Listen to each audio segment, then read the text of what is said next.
তাহলে এবার আসুন, ইমাম হাসান এবং হুসাইন রাদিয়াল্লাহু তাআলা আনহু, ইমাম হুসাইন যাওয়ার কথা ছিল কুফার জমিনে। কোথায়? কুফার জমিনে। ভালো করে খেয়াল করবেন কথা। ইমাম হুসাইন যাওয়ার কথা ছিল কুফার জমিনে, কিন্তু ইমাম হুসাইন কুফার জমিনে যেতে পারে নাই। ইমাম হুসাইন গেল কারবালার জমিনে। সুবহানাল্লাহ।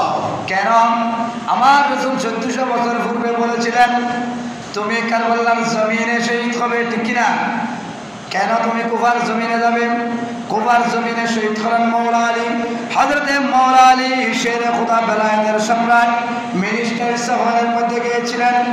ওখানে মিনিস্টারি সফরের মধ্যে গিয়ে যখন নামাজের সময় হয়ে গেলেন, এমন সময়ের মধ্যে আসরের সময় ছিলেন, ওই সময়ে যখন নামাজের সময় হলো, আযান দিল, তখন হযরতে মাওলা আলী শেরে খুদা নামাজ পড়তে যখন মসজিদের মধ্যে ঢুকলেন, দেখতে পেলেন মসজিদের মধ্যে পথ আকিদার লোক নামাজের ইমামতি করে।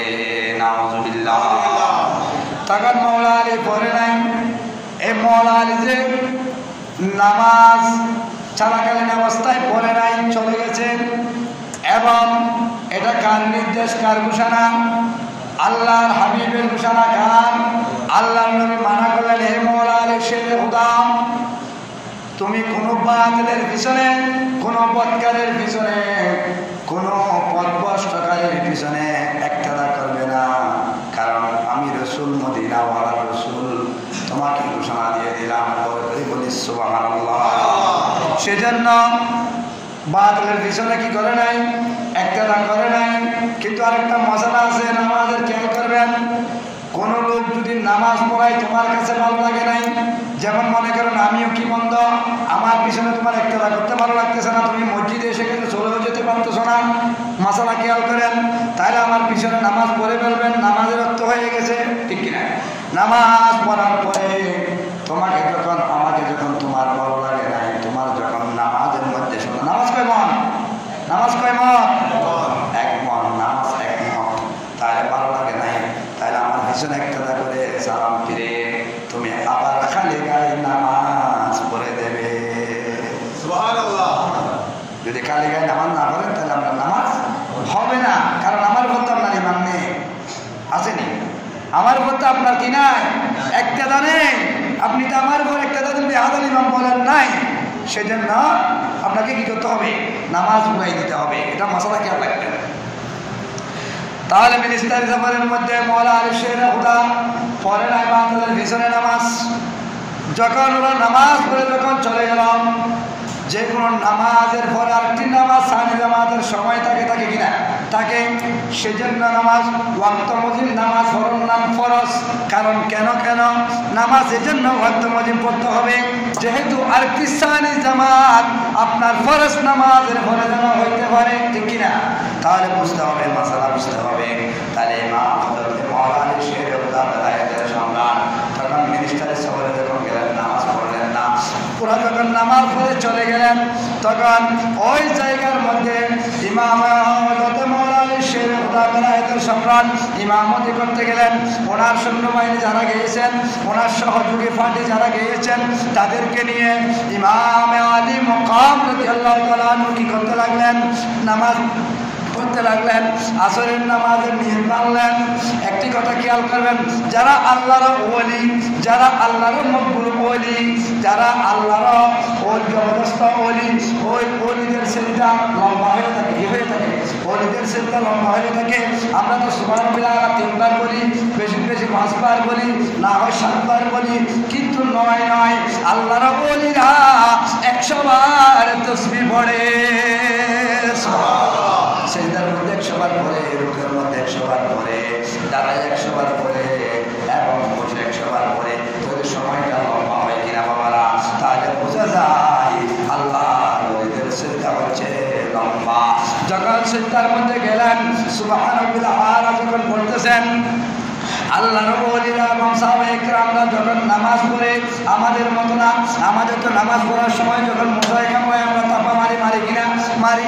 আমরা লড়াচড়া করি, কিন্তু আল্লাহর ওলিরা এবং আল্লাহর সাহাবীরা এবং ওলিয়ে কেরামরা এবং নবী রাসূলরা নামাজের যখন নিয়ত বাঁধে তখন আল্লাহ এবং রাসূলের প্রেমে বিমূঢ় হয়ে যায়। সুবহানাল্লাহ।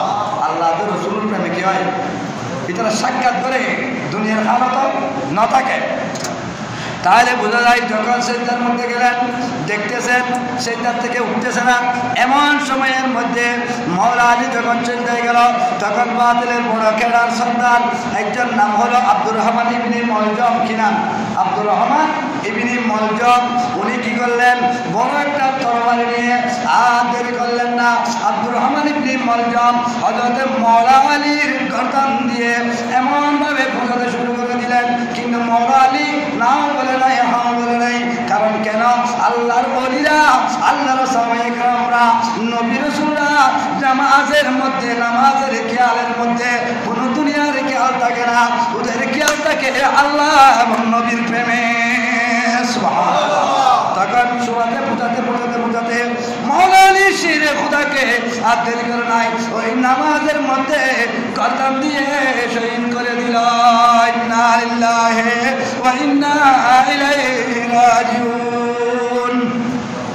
আই খতমে রাসূল ফখরে উম্ম শাহ মদিনা, আই খতমে রাসূল ফখরে উম্ম শাহ মদিনা, दिखला दे मुझे मंजर गुल जार मदीना, दिखला दे मुझे मंजर गुल जार मदीना। सरा दुनिया सलामुनिया। তখন মাওলা আলীকে কি করলেন?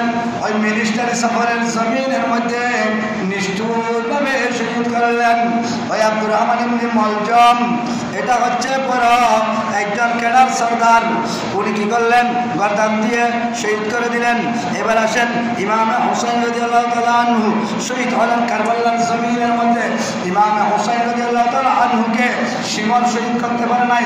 আল্লাহর নবী ইয়া রাসূলুল্লাহ ইয়া হাবিবাল্লাহ বলেছিলেন, ওগো আমার হিজরত নাতি ইমাম হুসাইন রাদিয়াল্লাহু তাআলা আনহু, আমি আমার নবুয়তের জমানায় ঘোষণা দিতে লাগলাম, আমি 1400 বছর আগে বলে যাচ্ছি, কিন্তু 1400 বছর পরে যে ঘটবে যে কথা, এই কথা আমি বলে দিতে লাগলাম। আমার হিজরত নাতি, তোমাকে কারবালার জমিনে শহীদ করা হবে। শিমর নামে একজন লোক তোমার বুকের উপর বসবে। কি বসবে? তোমার বুকের উপর বসবে। তোমাকে শহীদ করতে পারবে না, তোমার বুকের উপর বসে চাপাচাপি করবে, কিন্তু তোমাকে শহীদ করবে। এটার নাম হলো হৌলাদ বিন ইয়াজিদ। বলে করে আলহামদুলিল্লাহ। তাই ইমাম হুসাইনকে শহীদ করার জন্য ওখানে অনেক যুদ্ধ করেছে। এটা অনেক লম্বা ইতিহাস, সময় নেই, সেজন্য দিকে যাচ্ছি না আমি কারবালার দিকে। সংক্ষেপে মূল কথাটা তুলে ধরতেছি বাবারা, ভাইরা আমার যুবক বাবারা, একটু খেয়াল করুন। ইমাম হুসাইন যখন ঘোড়া থেকে পড়ে গেল, সেদিন জুমার দিন ছিল। জুমার নামাজের মধ্যে আজান দিচ্ছে, এই জিতের আজান আর ইমাম হুসাইনের আজান কি এক না? এক কিনা? নেই। ইমাম হুসাইনে আজান দিচ্ছেন একমাত্র শুধু আল্লাহর বান্দা রাসূলের উম্মত এবং নানার উম্মতের জান বাঁচার জন্য।